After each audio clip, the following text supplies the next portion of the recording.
Spoilers for possibly everything in Percy Jackson 2005 franchise. Now, on to the review. I wonder if the translucent veil around the bed in the infirmary is cause Greek culture includes avoiding miasma by wearing a himation over their bodies, a kledemenon over their hair, or a tainia over their forehead or to secure their hair.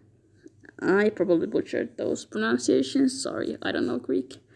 Funny thing, actually, tainia nowadays means movie instead of meaning a type of ribbon. Fascinating how languages change over time. It would be nice if the Percy Jackson and the Olympians 2023 TV series actually included mention of that. Like, have the gods comment on how, especially Hermes, Hermes, Hermes. Yeah. Anyway, the god of messengers and languages and traveling and all that. That dude.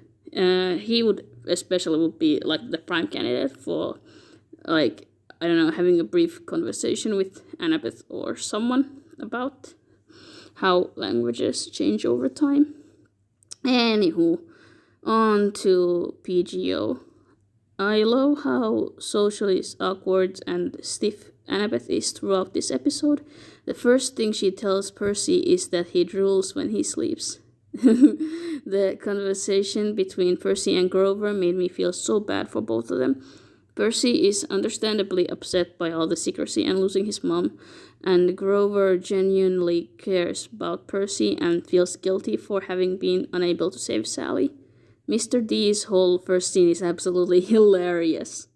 The first time I saw it, I only snorted from amusement a few times, but nowadays I always burst out laughing at him calling Percy his son. Grover outright telling Percy that the person he's talking to is Dionysos makes sense, cause there's no in-story logical reason to attempt to keep the god's identity a secret from campers. They all know who he is, so not telling new campers would be completely unnecessary, especially since Percy was starting to quickly bicker with Mr. D. Of course, Grover chose to intervene. I mean, the other option would be letting Percy get turned into a dolphin or something. Anywho, I like that Phelan tries to at least be honest with Percy instead of letting Dionysos continue to lie by being the kid's divine parent. Phelan's tour was nice too. The exposition felt natural and realistic.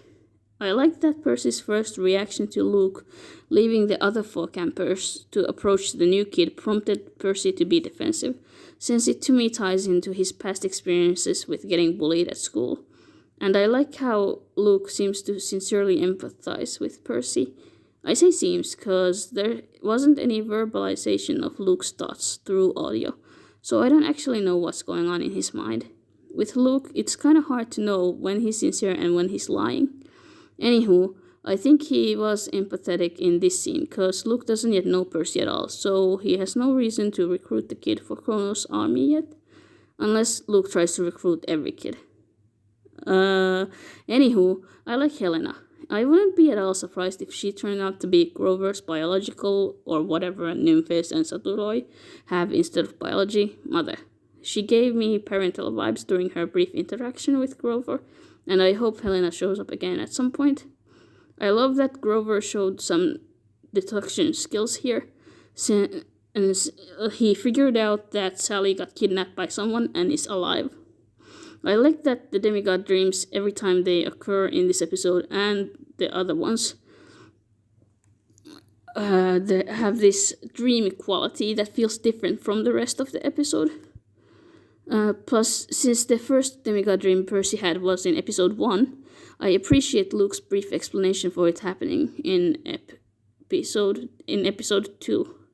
My theory is that Apollon and Morpheus had done something way back in ancient times when the first ever Greek demigod was alive that resulted in the rest of them from that point onwards on some nights getting prophetic dreams and able to talk to other people in their dreams.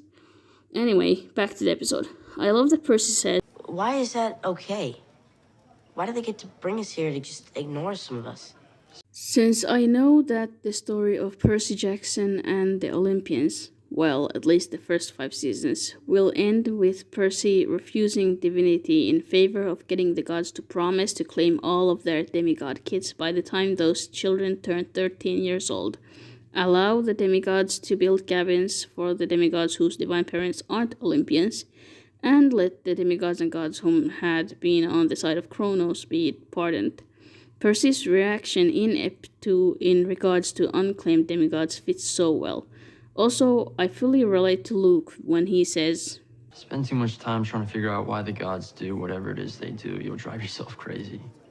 I like that Kleos gets explained, since it is kinda a recurring thing in the Greek myths. For example, Achilles was told by his mother Thetis that he can live a long life if he doesn't pursue Kleos, but Achilles ignores her and focuses on gaining glory anyway to ensure that everyone know his name. I like how the first thing Clarice does is bump her arm on purpose against Percy hard enough to knock the younger kid on the ground. Really shows the mean side of her personality. Clarice does not believe that Percy had actually killed the Minotauros, which makes sense. Considering how much trouble Asterios gave Theseus, I'd be doubtful of Percy, as an untrained demigod who had no idea what he was doing, killing the Minotauros if I hadn't seen it happen with my own eyes. Also, I have context that Clarice doesn't. I know that the rainwater had boosted Percy's strength during his fight with Asterios. Anywho, I like that Luke stood up to Clarice on Percy's behalf. Really makes it clear that Luke is the one at Camp Half-Blood to welcome all the new demigods and make them feel at home. The montage of Percy trying different activities and making mistakes during them is hilarious. Sometimes I rewatch solely that part in order to relax. Also, I majorly want to try the archery range myself. I wanted to be an archer ever since I was 7 years old and I currently own a simple plastic toy bow with likewise kitty arrows that aren't even actually arrows since they lack the pointy bit. Anywho, back to the episode. Chris is wrong about Oisus. She's the Greek god of woe, misery, and suffering, not the god of failure. I wonder where Chris got his information from. Luke's support of Percy is adorable, but so difficult during a rewatch because I know that Luke will betray Percy. I keep wondering how much of what the young man says is genuine, English, sincere. How much of it is sincere and how much is him manipulating the kid? One critique I have is that the prayers shouldn't have been stopped at just burning some food. I wish there had been a scene which properly showed how prayers are done in Greek culture. My heart simultaneously felt so warm because Percy prayed to Sally rather than any of the gods, and at the same time broke, because he prayed to her while thinking that she's dead. Clarice so obviously has some personal issues, what with her whole Every new kid shows up here and they think they're special thing. Of course, I'm angry at Clarice and her 2 demigod half-siblings for attacking Percy, and the 3 of them definitely deserve to be blasted by toilet water. But this does create a fascinating contrast with Luke. He welcomes Percy and seems to be a friend, but either from the start is planning to betray Percy or decides to do so after Percy's parentage has been revealed. Whereas Clarice is mean to him openly and any evil plan she has for him is told from the start. She doesn't hide anything about it from him. Clarice thinks Percy lied about killing Asterios and tells him to admit to having lied, whereas Luke supports Percy, yet sooner or later secretly plots the kid's downfall one way or another. The 2 older campers are basically each other's foils for this whole season.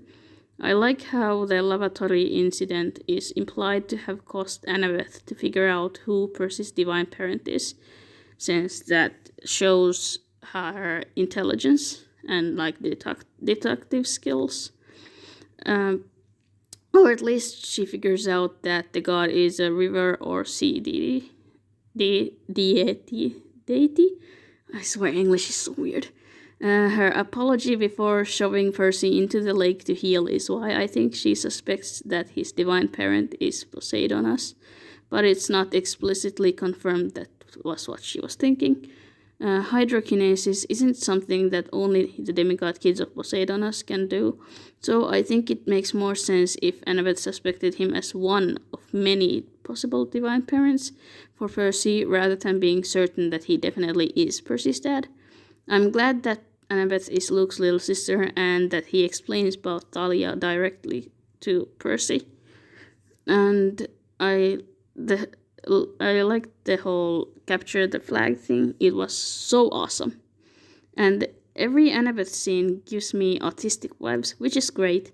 I hope there's at some point in this TV show scenes of her canon dyslexia. I also like how Annabeth and Percy aren't friends yet. They've only known each other for a day or two, so it'll take some more time before they start to care about each other. Percy telling Mr. D I am Sally Jackson's son. is such a powerful moment. I'm grateful to Grover for telling Percy about Sally being alive. This episode gets a score of 10 out of 10. I 100% love every second of it. My only complaint is that I wish someone had corrected Chris about Oasis. Oasis? I'm not pronouncing that properly, sorry. Anyway, that's a minor nitpick. This is definitely the episode of season 1 that I've rewatched the most. Anywho, bye!